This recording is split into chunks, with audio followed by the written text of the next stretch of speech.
Yep. All right. Well, let's get going.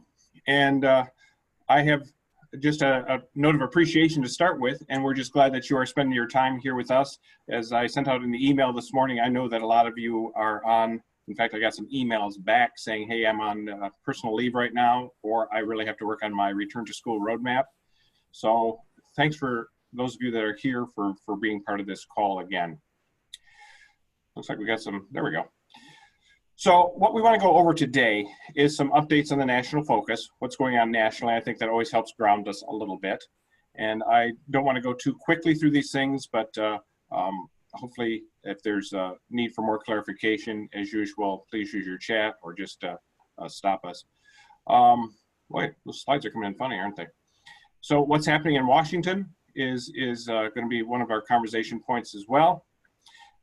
Michigan Safe Schools is the piece that we want to talk about, not at great length, but I think there's some need for clarification on a few points because there's been some confusion on the safe schools and Michigan Safe Start.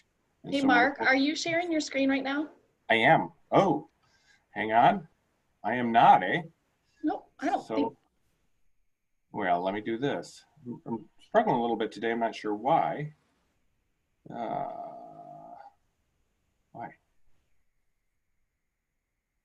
See what's going on here. Let me see if I can share my screen. That might help a little bit, huh? All right. Can you see now? We can see it, Mark. Wonderful. Okay, thank you. Let's see if I can get this off of there, though. There we go. Yeah, you see, it takes a village to do a Zoom call.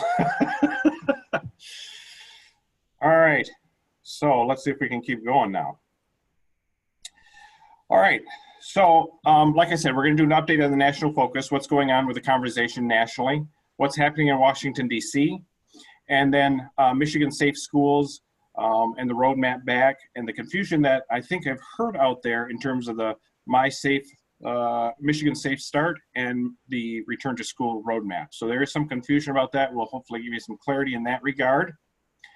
And then we also have Michelle McManus here from GSRP, and she's going to talk to us a little bit about getting back to school and how GSRP and ECSE is hoping to work together still. And then the last thing is summer and next year. So we'll hop right into these topics. And as many of you know, our governor is going to be on today at 11:30 to bring us up to speed on some things.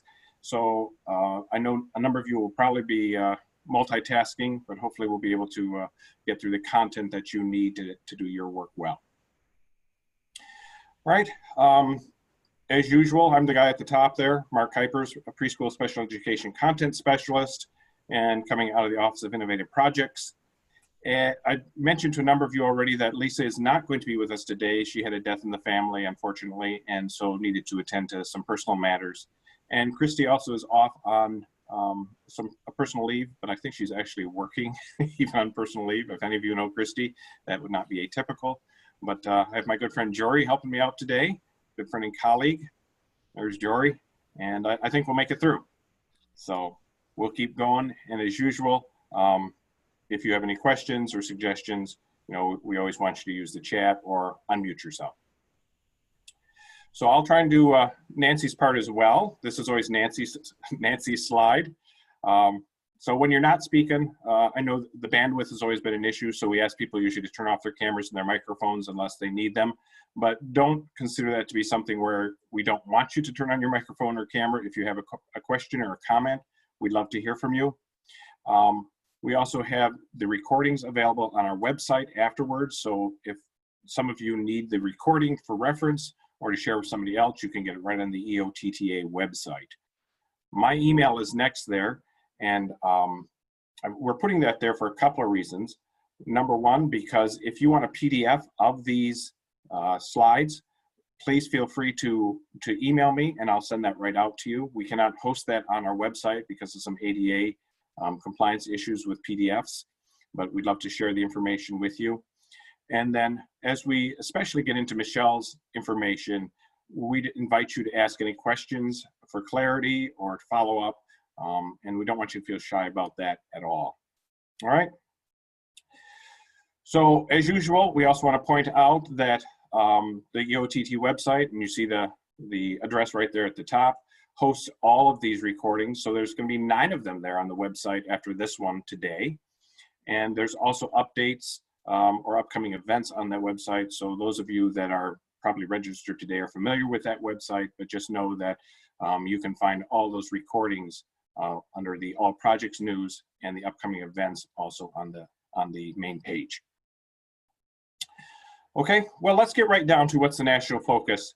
And ECTA and NASD have really been providing ongoing updates about what's happening in the world of early childhood special education. And the website for ECTA is right there on this page. Jory's pasting all these webs into the chat for those of you that need this information or would want it, so you can get right to some of these things. But I want to let you know once again that ECTA has been a very dynamic website during this time, providing us with a lot of resources. And we had an OSEP call not that long ago, and they were telling us all the stuff that's available out there on probably 100 different websites. And after we got off it, Lisa and myself sat and talked for a minute. I said, everything they're talking about is available on the ECTA website. Why do we have to go to 100 different places? So all that to say is that ECTA is really your one-stop shop. It's kind of like the Meijer of early childhood special education, that you can stop right there and get most of the things you need. So don't be hesitant to log on and see what their latest updates are. And NASD has also been in on the most recent calls and has provided that Director of Special Education context for moving forward at a national level. Here's the things that we've been talking about on those calls, and it used to be all we talked about was COVID-19. And that's what a lot of our calls were at the state level as well, that we were talking about the COVID-19 pandemic and what are we going to do about attendance? What are we going to do about counting school days? But as you can see, the focus has broadened greatly. And I think that's an indication of how we all work in the real world, is it not? That although we like to work on one topic, we are always inundated by many, many different things that we have to attend to. So right now, some of the talking points that we have during those calls is, of course, reopening school and what does it look like next year. I think we're all in the middle of that work right now and trying to get how does that impact students and children. What is the teacher perspective? I've heard a lot of news reports lately on how teachers are feeling about going back to school as well. And then parent input and concerns. And of course, we've always provided that guidance, and so have they nationally, that as you start with the whole process of thinking about reopening schools, you will want to talk to your stakeholders or your parents about how are they feeling about sending their child back to school. Because if they're saying, hey, I'm all on board, that's one scenario. And if you have your whole community saying, yeah, Susie's not getting back on the bus, well, that's another scenario, is it not? So the other thing that is coming up on the horizon, and well, I shouldn't say coming up, it's been on the horizon for a while now, is equity.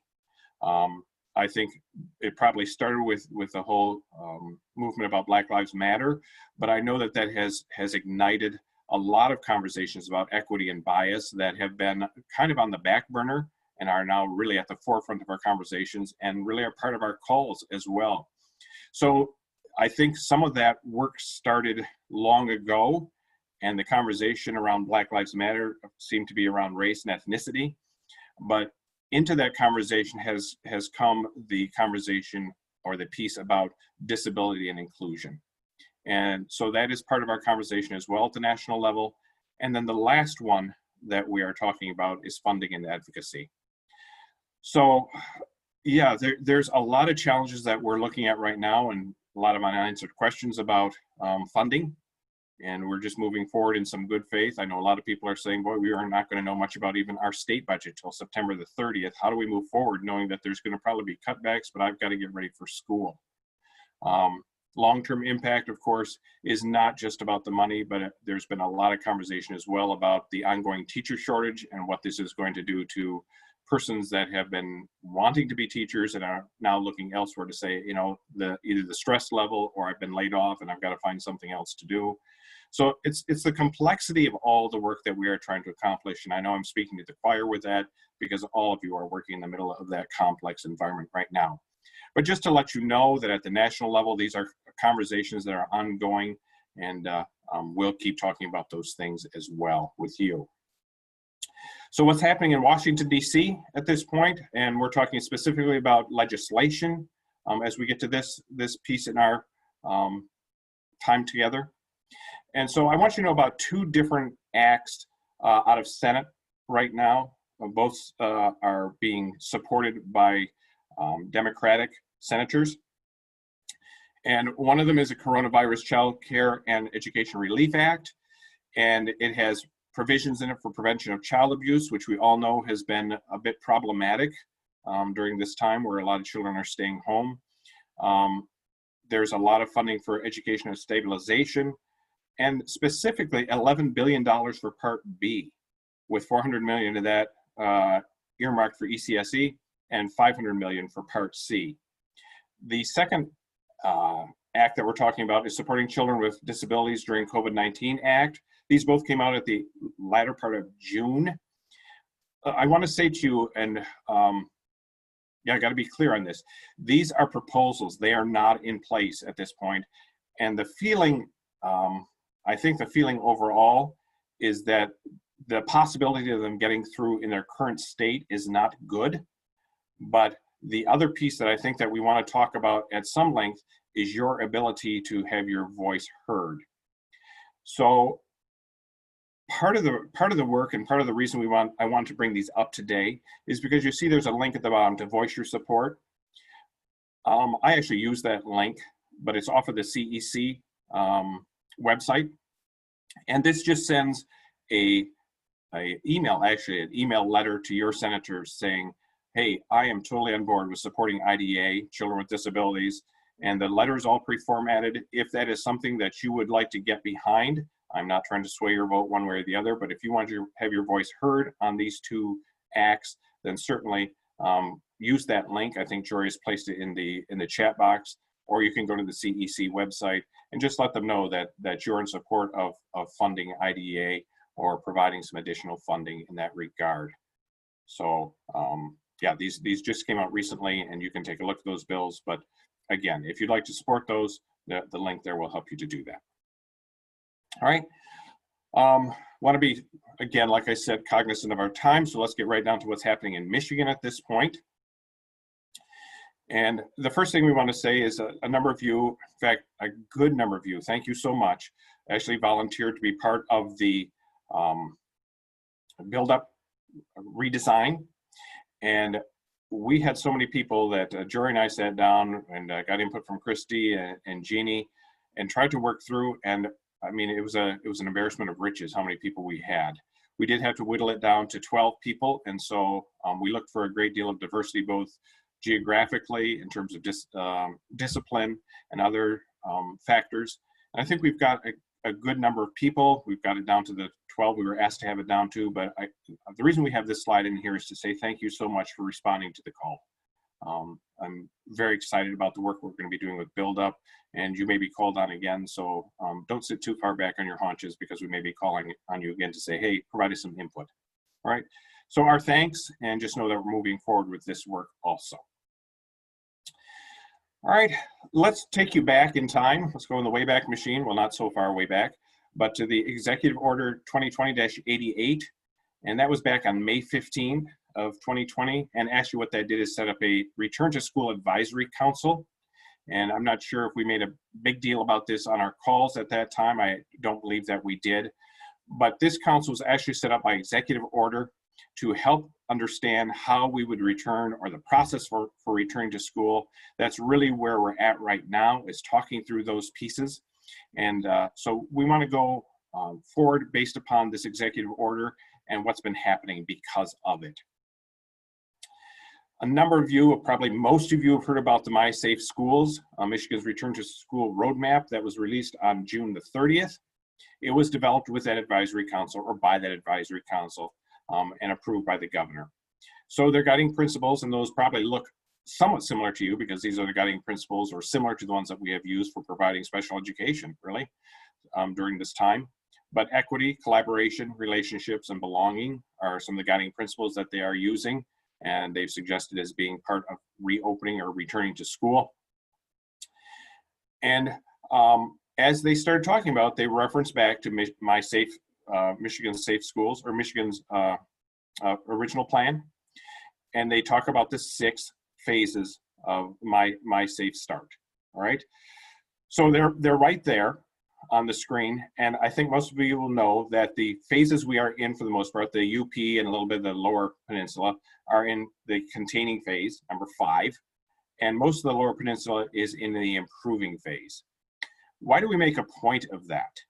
Because what phase you are in determines what you are required to do to reopen your schools. Hopefully that makes sense to you, because this document actually talks about, if you are in phase 5, here's what you may do, here's what you must do. If you're in phase 4, here's what you must do, here's what you may do, here's what we recommend you do. So this whole, I think that the first one was about the Michigan Safe Start document was about 15, 16 pages long. This one is 63 pages long, I think. And so if you don't have that one, I think Jory posted that into the chat as well, and you will be able to take a look at it or use it as reference. What I do want to say to you is, I guess I want to clarify something. I was just talking with Christy about this morning. Do not confuse the return to school or the plan map with a map that was behind the governor last time, or the Safe Start map. The one that you see on your screen right now has caused a lot of concern for people, because they saw the red around Lansing and Grand Rapids and said, oh my gosh, we're not opening up our schools because now we're back at high risk. So we're in phase 2. What I'm trying to say, and hopefully with some clarity, is that this map is showing you current data conditions. It is not your status. Let me say that again. It is not your status for opening schools. Here's your status for opening schools. This one came out in May 22 of this year, and the plan is still current. So you'll see that the Upper Peninsula and part of the Lower Peninsula is in phase 5. And so you plan your reopening of school according to that. And most of the Lower Peninsula is in phase 4, and you plan your opening of schools according to that. That being said, I want to be somewhat cautious about that, because as you well know, our governor has said she's not afraid to change the phases that our state is in as part of the plan. And so the 11:30 call today may impact that, may not, or may just be additional information for us. So pay special attention to what happens there. Hey, so Mark, yes. Can I ask a quick question? So the risk, the Safe Start kind of tells you what the risk levels are. Is it related to the phase or no? Yes, those are directly related to the phase. Okay, so it's the risk levels within the phase, kind of? Yep. Okay, all right, thank you. Yeah, so the map changes regularly. So yeah, that's why I put this one in here. So great question, Jory. So the map actually changes regularly based upon the data regarding pandemic. So whatever's going on in your area at that point, in your sector, that's going to change that map. The last update, I think, was seven days ago, but it changes regularly, and it's causing people some concern, because they look, and I think there was one restaurant down in Lansing, restaurant and brew pub, that had 100 cases that came out of it, and suddenly Lansing turned bright red, and everybody's like, oh my gosh, we don't get to open schools. Well, actually I've had questions about that, and people thinking they're in phase 2 for early on. So I appreciate you explaining that. Yeah. Well, it's not that the plan is not dynamic. It's just that it's much slower to change, and is based upon people taking a lot of factors into the consideration. So the map is really just dynamic information that says, hey, what's going on in our area right now? And like they said, when they looked at Lansing, they said, oh my gosh, we went up by 100 cases. And then they found out they all came out of one restaurant. And they said, well, we're not going to close down schools because of that. But now, it did turn our map red because we have more cases. Here's the other thing. Oh, yeah. Sorry. Sorry, Jerry, didn't mean to interrupt. Anything else? Nope, you're fine. Okay. So here's the confusion, because the map and the plan both use the same 8 regions and the same 6 phases. And that has led to some confusion for people. In fact, as I mentioned last time that the governor was on, she had the map behind her, and people immediately got online and said, does this mean we're not opening schools? The map is available at the website I'm sharing with you there on the screen. I think Jory will post into chat as well. But just know that is a reflection purely of data. that just says, hey, what's going on? How many new cases do we have? How many tests have we done? How many deaths have there been? And then on the other side, people take all that information into account and then say, so based upon the data, based upon the possible economic impact, what is our plan? And that latter one, that latter map, which showed the Upper Peninsula in phase 5 and the lower in phase 4, that's the plan. So that's the one that you're going to use to move forward. So I won't belabor that anymore, but if you have questions, please feel free to toss those into chat or to email me or Jory afterwards, and we'll certainly get to those. Okay.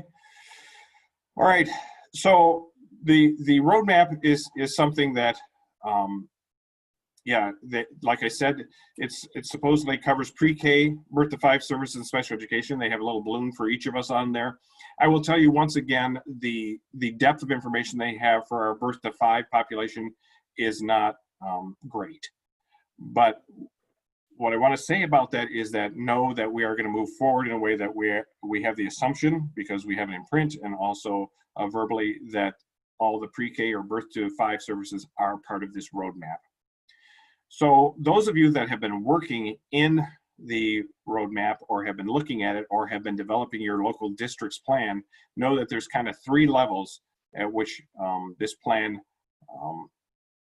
indicates you must be working. So one of them is that there's things that based upon the phase you are in, you are required to do. So they're saying if you are in phase 4, you are required to wear face masks at certain points. And you're required to sanitize transportation at certain points. In phase 5, both of those things become highly recommended.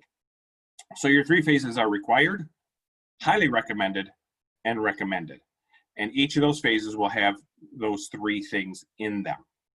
So as we move forward, here's what that means.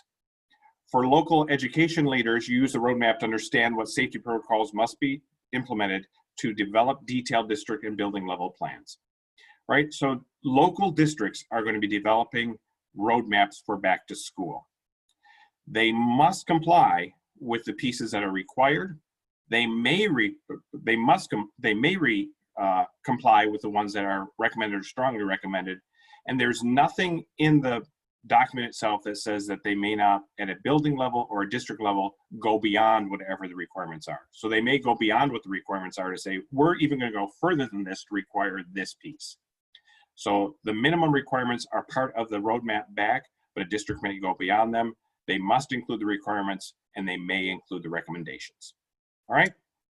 So hopefully that gives you enough information about the roadmap. I know many of you are involved in that work at this point. And if you have further questions about that, like I said, please download that document, take a look at it. We're not going to get into a whole lot of detail today. I'll just give you a few examples. For instance, phase 4, the requirements on that one are that facial covering staff members must wear them at all times, except at meal times, and pre-K students are required during busing and in common areas. But here's the thing, read it with some granularity, I guess I would say, because for instance, students that are unable to remove their face masks, they do not have to wear a face mask. So these are all things that as you go through this, and I don't want to belabor any single point because I think it's going to determine, you're going to determine that as you develop your local return to work roadmap. But just know that this document will guide you through that process. Okay, phase 5. Mark? Yes. There's a question in the chat from Ann Turner. Can you check it quick? It's clarification. Actually, if you can read it off to me, that'd probably be easier. I've got 3 screens going. Sorry. So, Ann? Yeah, so the question is just for clarification. Sure. So the map equals the data that we have, and the data leads to the plan, period. Yeah. Well, what happens is that the people that are part of public health and governmental agencies get together and go, hey, here's our data. What are we going to do about it? And what they decide to do about it is our plan, right? Does that make sense? That's exactly, yep, it does. I just wanted to make sure that I was understanding it accurately. Thank you so much.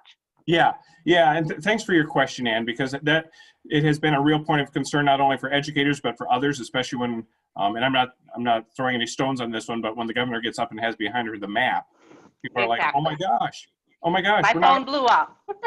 My phone blew up. So this is very concise to be able to further explain it to colleagues and other people. Good. So thank you so much. Yeah, you bet. You bet. Thanks for your question. All right, I want to hop along from there. One last thing in terms of reopening of schools, and then we'll turn it over to Michelle, is the whole piece of Michigan MTSS. And so there's going to be a free series of webinars that are recorded and posted to the website. And it is really about how do we use MTSS as we bring students back into the educational environments. You are invited to those as well. So you can go onto the website. I think Jory's posting like 3 or 4 different links regarding this memo that came out. But you may go and be part of those webinars. You may listen to the recordings after the webinars, and you can actually go to the Michigan MTSS Technical Assistance Center .org website and see what other resources they have there for bringing children back to school. Those of us that are in early childhood special education know that MTSS is not just something that we are just casually talking about. There's lots of committees out there. GSRP has really led the charge to a large degree on how are we going to implement this at the early childhood level. And so I would encourage you, if not on this website, but at some level to be involved in MTSS, because I really believe that is not only the way to help us reopen schools, but to do good work with children as they are back in, even in the most of typical times. Okay, so I'll leave that at this point, and I'm going to turn it over to my friend and colleague, Michelle McManus, and she is an education consultant, really with GSRP. We had a great call yesterday, I think. Was it yesterday or the day before, Michelle? I think it was 2 days ago. 2 days ago. Time flies, right? Right. It all blends together. It all blends together, right. So I'm going to turn over to Michelle, and really as we talked, and I'll have Michelle add to it as she sees fit, or corrects me as she sees fit as well. We just talked about how deeply I think all of us desire to have that fluid collaboration and cooperation between GSRP and ECSE, and the phrases your kids and our kids, we both feel pretty strongly that those should no longer be used. And we want to know how it is that we can provide inclusive and meaningful educational experiences for all kids. So given that, and given the concerns we've had over the past regarding how are we going to be including kids in GSRP, and is GSRP going to be around next year with funding and things like that, we invited Michelle to come and just kind of bring us the latest information. So with that, Michelle, I'm going to turn off my camera, and hopefully I'll even turn off my mouth and let you have the floor. All right. Thank you, Mark. Thanks for including me in this webinar, and particularly thanks for the information on how to interpret the map and the plan, because I was myself looking at that last night and thinking, this map is not the stage we're in, but I was not exactly sure how that worked. So thank you. And it's great to be here with all of you. Some of you were faces and names that I work with now, and some of you were people that I have worked with in the past, some of you in the way, way back machine. But it's good to see all of you and to be here today. Mark, are you going to be forwarding the slides for me? Perfect. You bet. So like Mark said, I think as all people in the early childhood field, we really believe that, you know, all children should be able to get what they need. And specifically GSRP's purpose is to support children who are at risk for low educational attainment. That is, I would say, the philosophy of GSRP, the reason it was developed in the first place.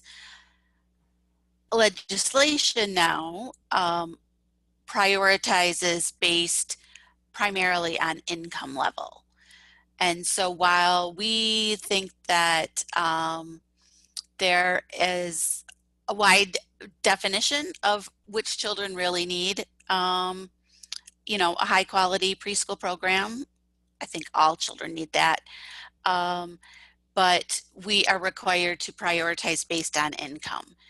And some of you know, and some of you may not. I don't know all of your backgrounds, that GSRP is funded through the State Aid Act, and we are funded for a certain number of children.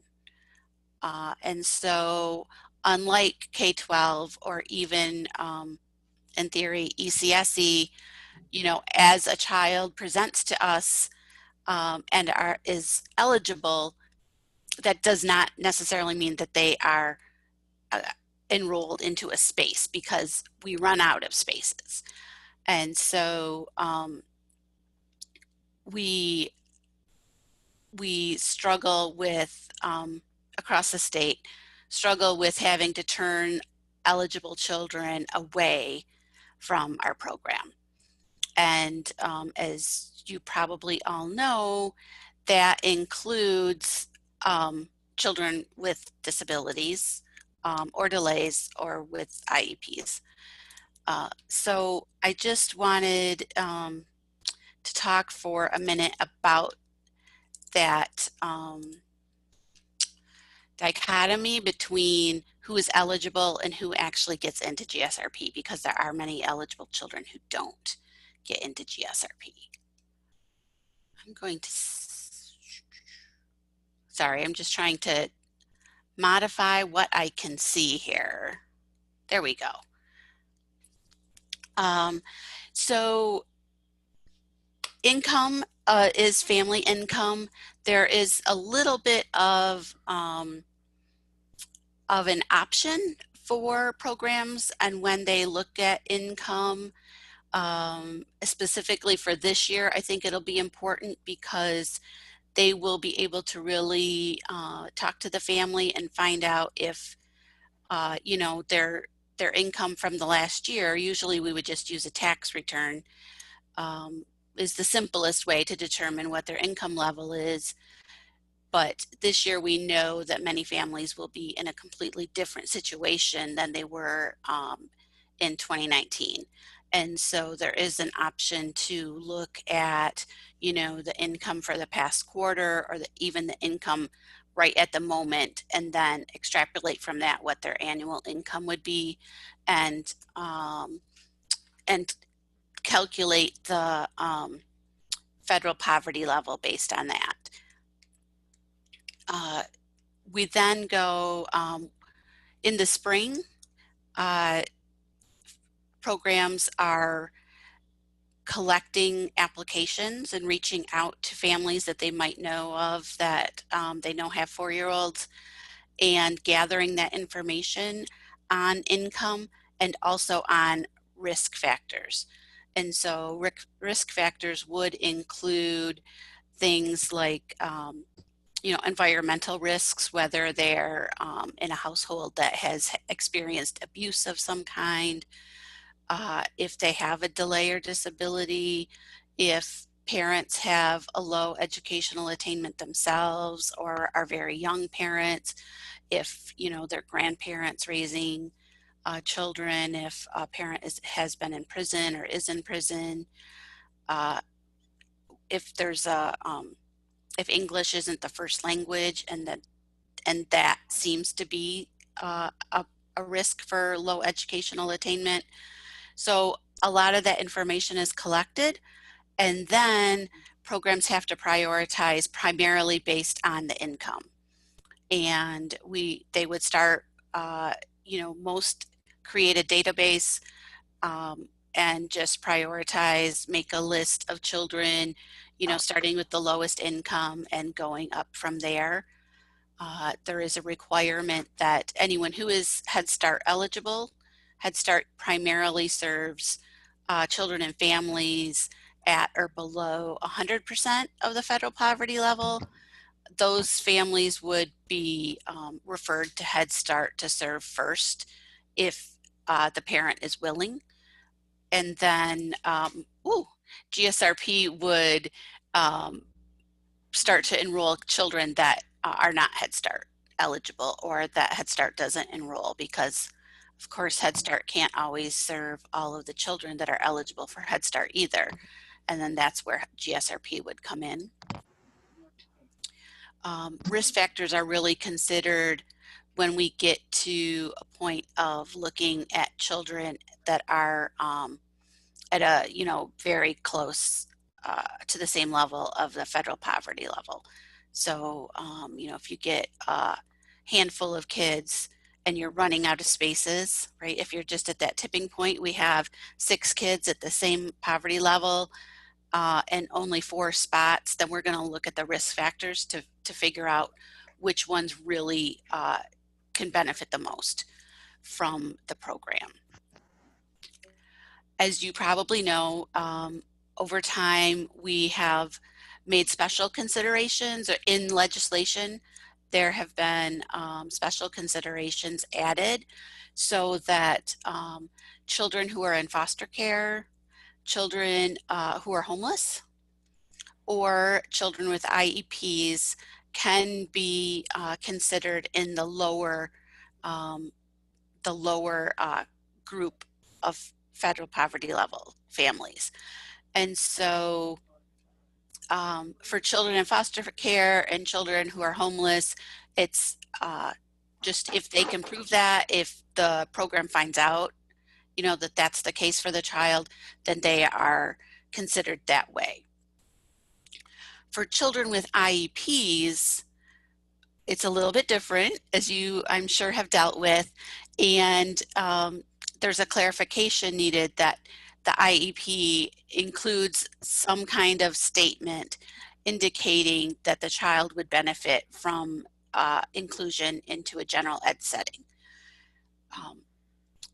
I think that the intent of that is to keep GSRP from being overwhelmed, completely by children who qualify for early childhood special education. It would end up, taking over half of our slots.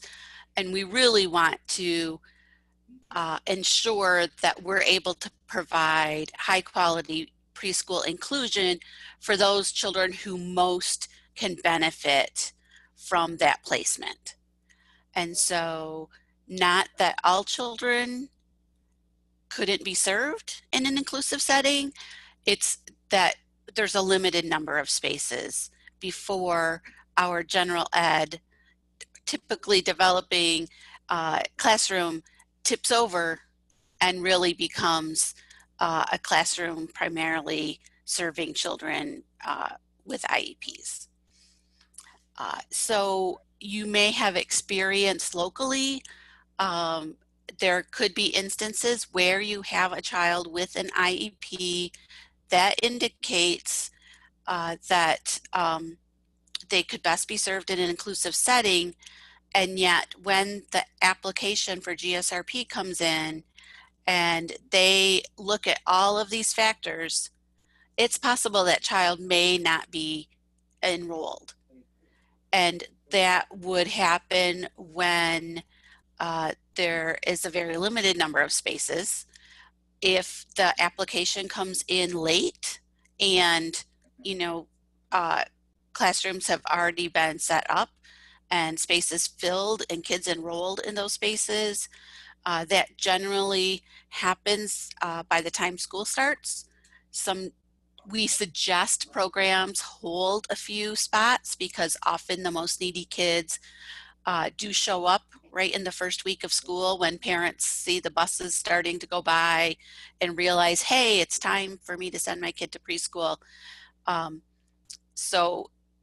So at that point in the fall, there are going to be limited spaces to enroll any children in GSRP.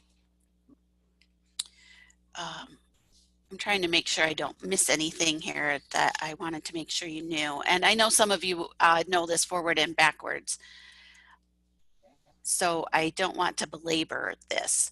But I just wanted to, I guess, reiterate. So a child may be eligible for GSRP and may not actually be enrolled. And that would include children with special needs, but also children with low poverty that are eligible, but just we don't have spaces for them. I did want to also point out that there are actually two ways that children with IEPs could qualify for GSRP. And one would be just as any other child, any other family, they can apply for GSRP and based on family income could be placed in a GSRP classroom. It's not that we look at those children any differently than anyone else, any other application that comes in. Here he comes. And the other way would be with the what we term the qualifying IEP that includes inclusion.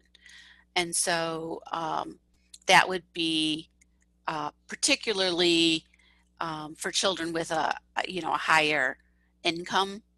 That is the way that they may also be eligible for GSRP. So Michelle, can I follow up on that with just a Please. question?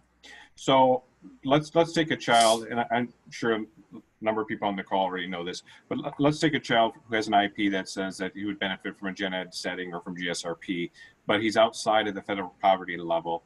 How is it that you handle that? So each ISD has worked on that process internally. So in some cases, especially in a smaller ISD, it's all together. It's, sometimes under one person. And so it's a very seamless process to, you write the IEP with that qualifying language and you complete the GSRP application on the spot, right? All at the IEP team meeting. In other places, then the decision, if that decision were made at the IEP team meeting, then you would want to direct the family to complete a GSRP application. And then the ISD GSRP staff would have a process for looking at that application along with all of the other applications that they get in and determining placements or enrollment. So homelessness and foster care and IEPs, do those go around the federal poverty levels, or is federal poverty levels first still considered? So thank you. For those three categories, then those families, regardless of what their income determination would be, they are looked at in the first quintile, which is, a GSRP specific weird thing that legislation put in, but they would be considered at the 0 to 50% of federal poverty level. So they're going to move towards the top of that prioritization process. Yep. But again, that's where the timing of the application makes a big difference, because if that application comes in at the end of August or early September, then even though they might go to the top of the prioritization list, if all the spots are filled, all the spots are filled and they go on a waiting list. Great. Can I ask one clarifying question also, Michelle? Sure, Nikki. I was going to type it, but as I did, it was just turning into multiple pages. So if there were, so let's say that you had openings, let's say you did have GSRP openings though, and that child has applied for a program. And let's say, I'm just going to give a hypothetical, let's say that district or that region that would serve that child already is at a certain percentage of special needs children. Is that what you're stating?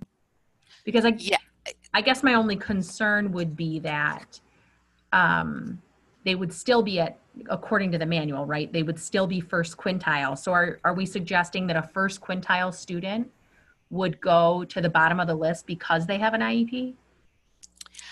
I think that is should be addressed in ISD's policies around prioritization, but there comes a point where we as GSRP saying, we need to maintain a level of quality of preschool, and having general ed teachers not necessarily prepared to serve a classroom with a number of IEPs, then that might be a decision that needs to be made.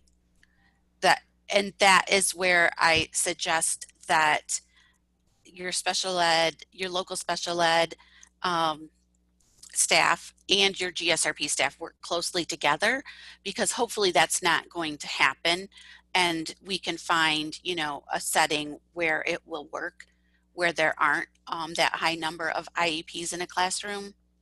And again, it also would depend on looking specifically at the needs of the children who are already enrolled in that classroom. You know, if you have a number of children with,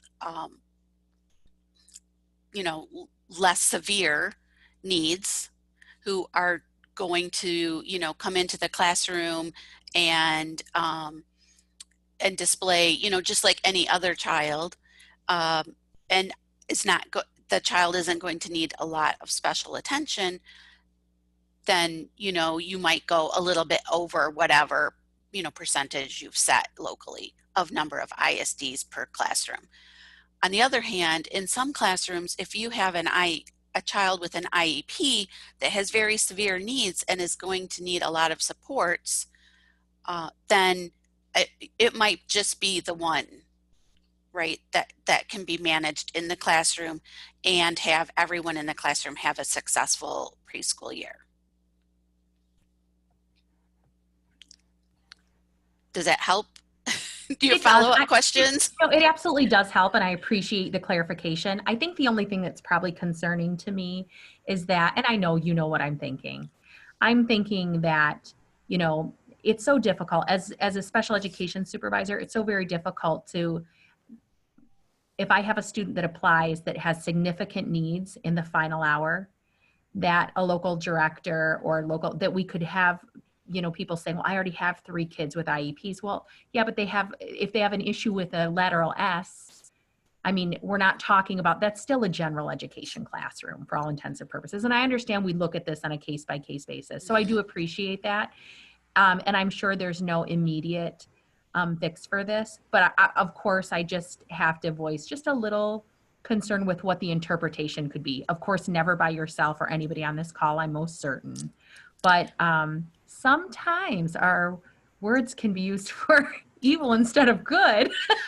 Absolutely. So I just have to voice that. That does make me pause a little, because it almost feels like they're being kind of pushed aside. I understand we have to maintain the quality of the program, but pushed aside a little bit on the basis that they have an IEP. Right. You know, and naturally that's just a little concerning. So I'm just, you know, double, you know, checking. No, I absolutely understand where you're coming from, and it is never a comfortable decision, I think, for anyone. And if it is, then maybe they're in the wrong business. But it's just a balancing act. It really is. And I know eventually there will be links shared, and one of the links goes to the early childhood contacts, or which is the GSRP contact at the ISD level. And so if any of you don't know that person, I encourage you to, you know, start talks early to start building those relationships. You know, if someone from GSRP can be on the IEP team meeting, that would just, you know, it just smooths that out. And like I said earlier, different ISDs have worked out a process. Some work very well. Some ISDs are still kind of struggling with this because it is complicated. And we want inclusion, you know, for as many kids as possible. And the options are just limited. Unlike kindergarten, where they have to just take a kid that's right, that's kindergarten age eligible. Like, you can make them, they have to take them. But in GSRP, we're only, you know, funded for so many spaces. And I think that gets to what something that Mark was talking about earlier is GSRP funding for next year. We are funded in the State Aid Act. As I know you all know, the budget is uncertain for 2021, and my guess, this is just personally, it's not anything I know, but for anyone who's been around for a while and looked for that to be completed, I think we can all guess that it might be later rather than sooner. And so it really is putting, I think, GSRP programs in a spot where they have to be really careful about enrolling children and starting programs at the beginning of the school year, not just because of the risk of the virus, but if there are cuts to GSRP, we won't know necessarily before the school year starts. And so that is a very precarious place for programs to start providing services that they may not be paid for depending on how they work their budget, or that they would then have to end if funding is cut or reduced even, which would be my guess, is that, I don't anticipate the program being cut completely, but unless the federal government, like Mark was talking about, unless we get some support for education from federal government that eases the state budget for education, I'm concerned that there might be somewhat of a reduction. We don't want to scare anyone, but we want everyone to really be thinking about that. When I first started talking a few weeks ago to Lisa Wazak, asking, what is happening with ECSE for next year, and we started to talk, she was sharing that she has heard concerns from the field that the number of inclusion spaces would be reduced along with any reduction to GSRP funding. And I wanted to say to all of you that I would expect that to be a proportionate reduction. I do not expect any programs to suddenly say, we can't serve any children with IEPs, you're going to have to serve them in ECSE. That is not approvable. It's not anything that we're going to be suggesting from the state level, and I would definitely want to have conversations if that were to happen.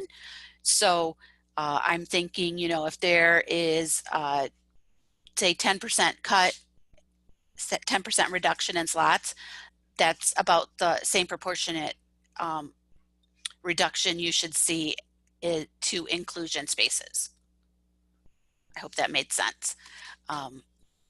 There's no intent to change the eligibility or the prioritization process. All of that should stay the same as always, no matter what happens with funding levels. We are, internally looking at current GSRP requirements. Of course, anything to do with days and weeks and hours, all of that is in our legislation. And so while we can reassure the field that we're going to be flexible, and there's going to have to be flexibility, obviously, if there are going to be, rolling closures or, even regional closures, then obviously there's going to have to be some kind of flexibility. We can't say for sure what's going to be in legislation and what we would have control over at the department. We're also looking at other kinds of requirements that are in our implementation manual, such as family style meals. We know that's going to need some addressing. A lot of that has been addressed in licensing. So that's some guidance that to start to think about following. And then we'll be making some temporary adjustments to GSRP requirements around things like that. Things about talking about, what would happen with field trips. Obviously, they're probably not going to be a good idea this year. Those kinds of things we'll be looking at, and they'll then have to go through the process of approval to get out of the department, but we are starting that work. There are some additional links here that will help if you want to read what is really in GSRP implementation manual, which lays out the guidance. It's quite lengthy for any of you who have been there before or read it before, but there are different sections. And so There's one section on recruitment and enrollment and another section on eligibility that kind of lays out a lot of what I talked about today. You can go to that second link here. It takes you to the whole implementation manual, and then it's separated by sections. You can review those, and there are also then resources that you might want to check out. There's a big chart for figuring out federal poverty level and where, you know, for different size families, what income levels lead to what poverty level. A lot of information. And if you scroll way to the bottom of the page with the implementation manual, there's one option to choose all of the sections together, and then you can do a search, a find. And so that sometimes helps if you want to find all of the, you know, guidance on transportation or on whatever IEP. You could search for IEP and see, you know, what you find. It could be in different sections. So people find that really useful. Not sure what time it is. Oh, it is time to end. That's why Mark's picture poked up there. Trying to give you visual cues. Way to pick up on those. So thank you, Michelle. I appreciate your information and your just being with us today. So we have your email address in these slides as well, and people may reach out to you with some additional questions or follow up after this. So. Absolutely. All right, well, thank you. I'll wrap it up with a couple more things and then hopefully get you off here by 12 or 12:01. The only other thing I want to mention is that, and Michelle kind of talked about this as well, is that the definition of school days is something that the legislature is still working on for this school year. The bill analysis is complete, and there's resounding support for this, so I don't see any reason why this would not be passed. And this codifies all those allowances that we had this year for calculating student attendance. All right, so look for that to be passed, but I think you have a good confidence that that will happen. Want to let you know that our next scheduled preschool special education update was going to be after MACE. The registration for MACE is down there at the bottom. Those of you that are special ed supervisors probably already know that the Summer Institute for MACE is going to be virtual this year.